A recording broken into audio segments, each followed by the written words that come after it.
Bang Kodari, kalau Ya. hanya dukung saja wajar, nggak wajar, masalah. Tapi bisa tidak sih kita mengkhawatirkan ini jika dukungan tadi berdampak kepada mantan anak buah sang purnawirawan yang masih aktif sekarang? Iya, iya. Umumnya kalau saya dengar sih sebetulnya kalau sudah tidak aktif lagi ya sudah gak pegang tongkat komando gitu. Oke. Jadi pengaruhnya terbatas. Yang kedua, sebetulnya kalau kita bicara pengaruh terkuat, maka pengaruh terkuat itu adalah pengaruh struktural. Ya Polri TNI ini kan sistemnya komando gitu. Jadi kalau ditanya siapa yang paling berpengaruh terhadap TNI dan Polri yang masih aktif ya, Iya. menurut saya itu ya presiden, bukan para mantan-mantan komandan gitu. Walaupun memang ada ikatan emosional.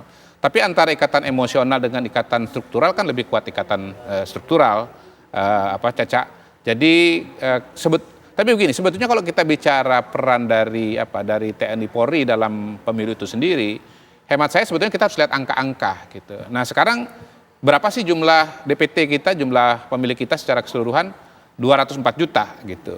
Kemudian TNI dan Polri mereka tidak milih. Ya. Memang keluarganya milih gitu ya. Katakanlah misalnya TNI 400.000 orang, ya anak istri begitu ya, masing istri satu, anak satu gitu. Atau dua deh maksimal. 3 kali 400.000 kan ya sekitar 1,2 juta gitu. Polisi 600.000, 3 kali 6 1,8. Kalau digabung kira-kira berapa? 3 juta. 3 juta itu dibagi 204 juta sebetulnya kan hanya sekitar 1,5%. Itu juga belum mendiskon bahwa istri atau katakanlah anak bisa punya pilihan yang berbeda dengan orang tuanya begitu. Jadi sebetulnya kalau bicara secara elektoral memang tidak gede-gede amat. Terus terang memang peran atau posisi TNI Polri ini ya, terutama para purnawirawan yang senior ini, itu sedikit banyak dalam konteks sekarang ini dipengaruhi oleh persepsi mengenai peran beliau-beliau ini di zaman dulu gitu. Zaman dulu itu kan pemilunya kan sistem pemilunya kan lebih bersifat kualitatif ya. Sekarang kan sangat kuantitatif begitu. Jadi menurut saya cara pandang kita terhadap purnawirawan dan keluarga besar TNI Polri ini memang harus diletakkan dalam konteks historis yang berbeda gitu. Dulu tuh zaman Pak Orde Baru itu 80% gubernur itu dari TNI, dari militer begitu. Nah kalau sekarang kan justru pengalaman, mohon maaf, saya belum menghitung secara detail, kebanyakan justru TNI Polri mantan TNI Polri kalau maju di pilkada itu kebanyakan justru belum berhasil. Gitu. Oke, baik. Tapi ada satu poin dari Bang Kodari yang menarik, mungkin saya tanya kepada Pak Sulaiman Ponto. Pak Sulaiman, Bapak setuju tidak sih kalau dikatakan Bang Kodari di sini bahwa hubungan struktural itu lebih erat dibandingkan hubungan emosional? Karena ada beberapa orang mengatakan bahwa ini mantan anak buahnya ini. Nah, mantan bosnya atau atasannya ini sudah melakukan pilihan untuk capres tertentu. Bolehlah kemudian nanti diamankan ya untuk capres yang ini atau seperti apa Pak Sulaiman? Oh enggak, saya setuju dengan Pak Kodari bahwa ikatan struktural itu lebih kuat dari emosional. Jadi secara senior junior pakai akan bilang, siap bang, saya amankan. Tapi pada kenyataannya mereka nanti akan lebih patuh dan taat kepada atasannya yang memegang tongkat komando. Itulah artinya tongkat komando. Jadi kalau tongkat itu sudah diserahkan, ya kepada yang pemegang tongkat komando itulah loyalitas dari para anak buah itu.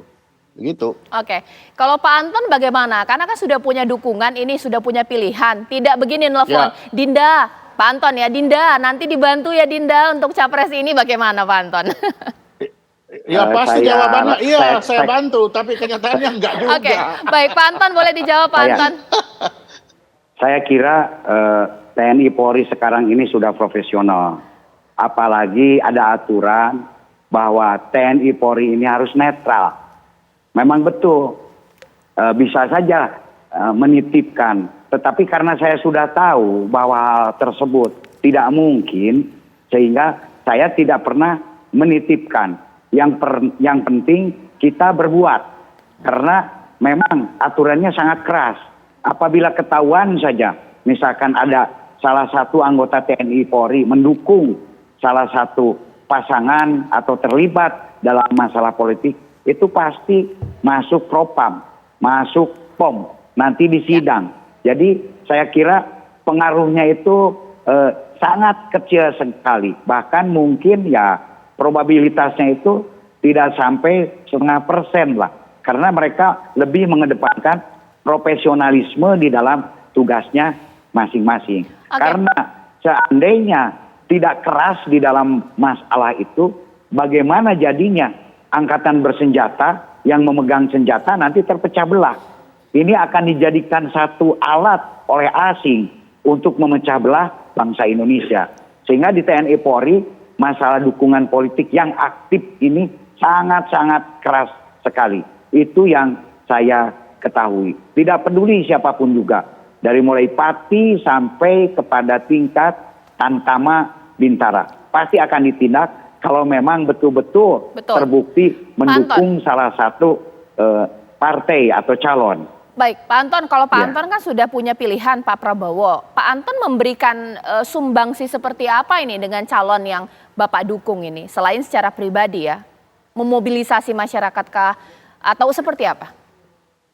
Ya kebetulan saya dari semenjak remaja, saya ini salah seorang yang aktif di berbagai kegiatan sosial, budaya maupun nasionalis.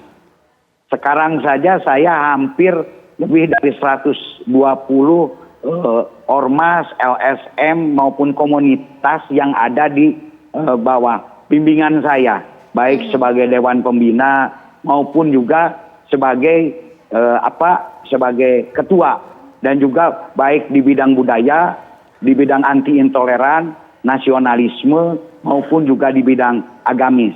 Sehingga di sini kontribusi saya tentu saja saya akan mencoba mengajak dengan dewasa, dengan memberikan pemahaman-pemahaman yang logis dan tidak memaksa juga.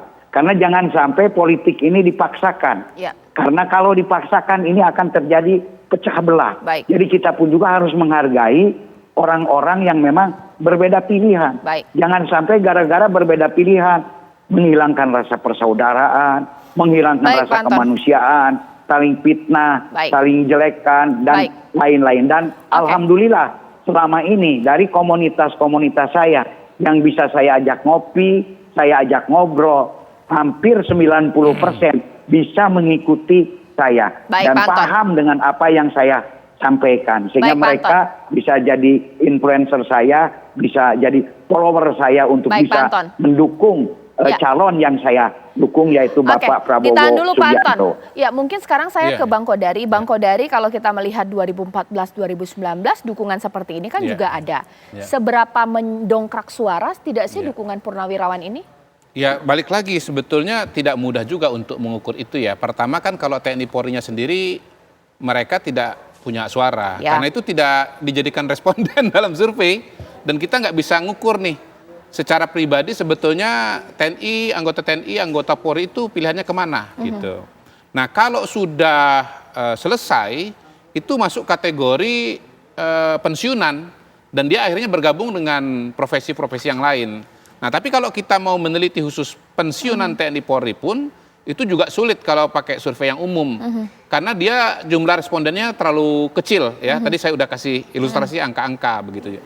Jadi paling begini Cak, kita pada hari ini cuma bisa mengatakan bahwa memang kandidat yang berlatar belakang militer misalnya, itu kemungkinan di antara purnawirawan TNI itu bisa mendapatkan dukungan yang lebih dibandingkan yang kandidat yang bukan dari latar belakang militer.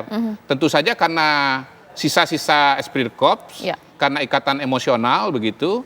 Tadi kan kita bicara mengenai relasi antara kandidat dengan calon ya. Ini relasi ini kan bisa ada dua macam.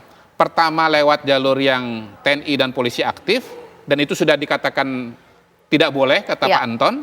Akhirnya relasi yang bekerja itu adalah relasi langsung dengan sang calon. Misalnya kayak Pak Anton dengan Pak Prabowo, nanti Pak Ponto dengan siapa begitu. Ya kita bisa bicara bahwa di kalangan TNI khususnya Angkatan Darat misalnya, tentu ikatan emosionalnya mungkin lebih besar kepada Pak Prabowo begitu. Baik. Tetapi saya mau mengatakan juga begini juga, ini mungkin banyak yang nggak paham gitu ya, bahwa secara teori sebetulnya sejarah politik Indonesia itu membuat TNI dan Polri itu atau purnawirawan TNI dan purnawirawan Polri itu nggak bisa disejajarkan ininya pilihannya gitu. Nah karena Pak Harto itu dari Angkatan Darat dan peran Angkatan Darat begitu dominan pada masanya. Dan bahkan waktu tahun 60-65 itu ada persepsi bahwa Angkatan Darat melawan Pak Harto, lalu Pak Harto, Bung Karno melawan Bung Karno, maksud saya Bung Karno itu didukung oleh Angkatan Udara dan seterusnya.